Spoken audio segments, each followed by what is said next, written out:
It seems like just yesterday that I was last standing here on this platform outside the converted tractor shed that we used as a base for Springwatch. I'm at the RSPB Ynys Hir Reserve in West Wales, a fantastic place. Lovely oak woodland, a range of different habitats, amazingly diverse in terms of the things that were here.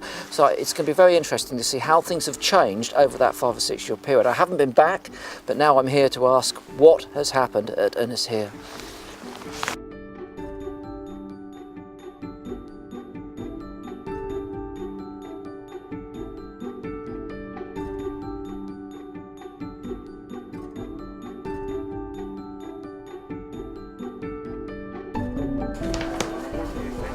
What have you been filming?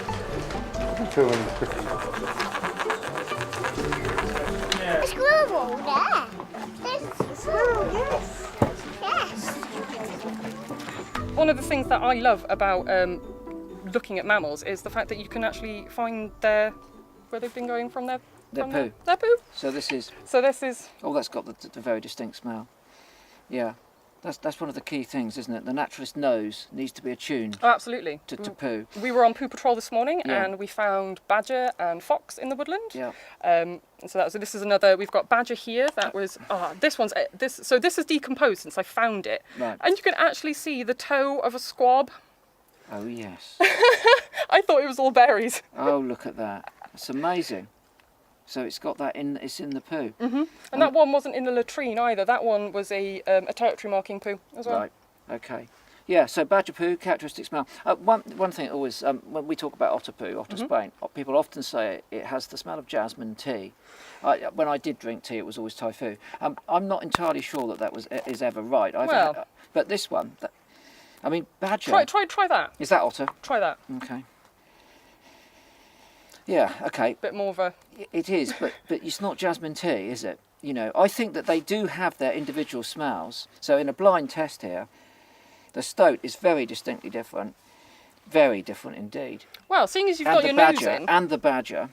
I was wondering... That's so sweet, that one, isn't it? That one's lovely. I smelled that. I was like, oh, it smells like pint cider. It does, doesn't it? It really depends. The thing about the badger is, of course, it's far more omnivorous, a greater range of food, and I have to say that their droppings do smell much sweeter, much broader, Absolutely. often a lot more pleasant than the mustardids or even the foxes. Well, generally, foxes are a great rule because as soon as you see if it makes you go, ugh, Yeah. it's a fox generally. Okay. But yeah. This is another one. Okay. Let's see if you can guess it. Hold on. Oh, is it stuck on there? It's stuck on there. Oh, it's another mustard, I think, isn't it? And it's got that sort of smell to it. Is it mink, maybe? Okay, it's a bit destroyed, the actual poo itself. So, it's too big for weasel. There's way too much there. So, I don't know. And I can't... Well, I'll give you a clue. Yeah. It was the subject of the first ever carnivore reintroduction. Oh! You're joking. They're not here, are they? They are! I'm so excited. Blimey. Well, that's not all of it then, in that case, is it? Absolutely This not. is a fragment of it. This was a piece that I took. I found it on Wednesday when I was checking my camera. So I do a bit of work with the Vincent Wildlife Trust as well. Right. Okay. And so as part of their project, we've been keeping an eye on their martins here, and they were further down in the valley, and now they're on our site. What about and that? I'm so excited. Okay, so we should say, obviously, that I was right with mustard, but wrong completely with the species, not mink. This is pine marten. And I'm just going to make sure to get my nose in. Yeah. Okay.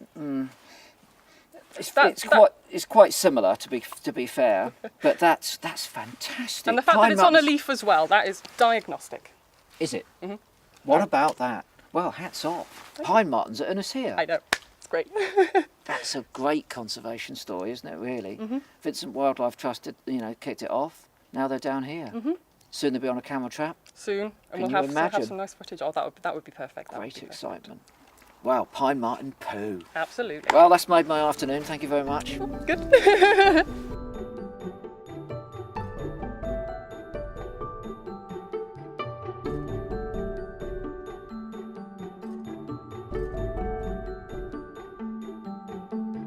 When it comes to running a nature reserve, there might be some perception amongst people that you buy the land, put up a fence and put in a car park and it's game over, but the ongoing costs are quite considerable.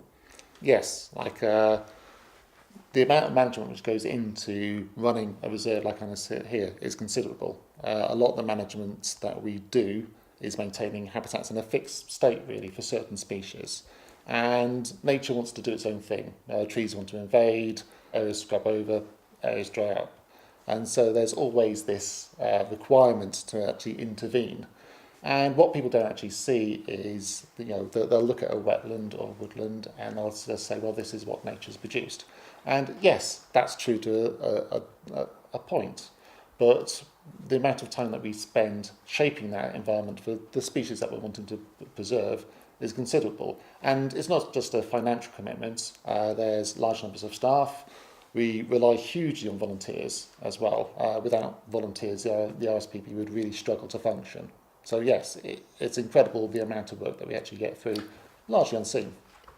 Volunteers obviously do their bit, and they are, as you say, absolutely essential, but there must be capital cost on top of that if you're going to create new habitats, put new scrapes in, drain areas, redig ponds, clear aspects of invasive woodland.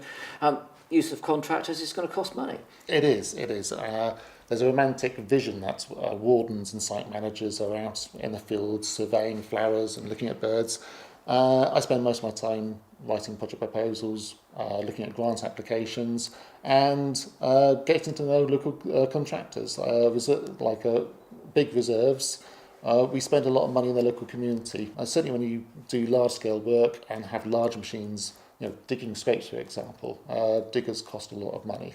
Ongoing projects like that require funding into the future, though. That's the other thing. You need the security of future funding, don't you? But we've got Brexit, and we did have the capacity to get large sums of money from Europe. Some of those were millions of pounds that we got from that European funding. We've got to make sure, if we can, through hard work, campaigning, lobbying where necessary, that we do have a system of access to those sorts of funding post-Brexit, don't we? I mean, ideally, we would have funding coming from, obviously, within the UK. Yes, there's lots of uncertainty, and yes, uncertainty isn't helpful, and it's never sort of good when wardens have to think about money rather than wildlife. But one hopes that in the future there'll be good agri-environment schemes, subsidies which will actually help biodiversity, not just within nature reserves, but in the whole landscape. And I think that's the holy grail, really, of actually having a system of subsidy which actually pays land managers to deliver for biodiversity, as well as all sorts of other environmental benefits, so that biodiversity doesn't have to depend on these small little pockets of land, which, for many species just aren't sustainable. Well, the script for our thing, the subtitle, if you like, is Nature Reserves Are Not Enough. From my point of view, I'd like to see the production of biodiversity, if you call it that, in order to access subsidies as mandatory, really. I mean, single farm payments, as they were, all those sorts of things, you can have them, but you've got to be growing a bit of biodiversity on your property. That would be one way. It'd be fantastic to have a more holistic agri-environment system or subsidy system. And yes, food production is important, but yes, biodiversity is important too, and there's a role for both.